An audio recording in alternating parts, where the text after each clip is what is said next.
FTA cumpre 56 anos de existência. Na ano 64, 22 de julho de 1964, um grupo de trabalhadores, no caso aqui, que trabalha de contratista na refineria, a decidir para vir junto e pôr um estatuto de outro e assina lanta FTA. Trabalhadores aqui têm necessidade, mirando o trato que não há tempo aí,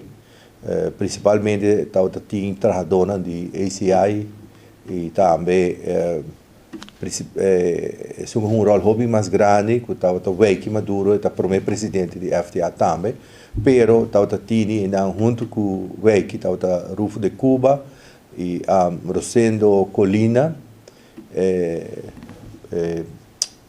e outro Dias, Jacinto Dias, Chinto, que em paz descanse, e tem Fefe Barenho, que também está na vida ainda, e tem um candidato mais, tem Fefe, Rosendo, Weiki, Rufo, e outro, principalmente nós queremos mandar uma felicitação e agradecer o fundador que ainda está na vida, de caso que foi o grupo de 5 aqui, o que não tem mais, mas nós temos boa relação com parte de família, Rufo sim, nós está topa de vez em quando, dá não avançar, mas ainda forte, e nós temos Rosendo Colina, nós não está topa com ele, por motivo de saúde, e Fefe Barenho, tampouco, pero no caso aqui, Chinto Dias, que trata também de um periodista famous Dias, nós estava a conhecer, e danke nan que a FTA está cumpre 56 anos. Nosso reto não está grande, a FTA passa de hopi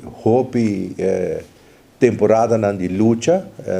e a FTA forma parte para candidato de tempo de CLAT, de Central Latino-Americano de Trabalhadores. Estava momento que todo dirigente não promete com nós, no momento que desde que o FTA lança, por vista que o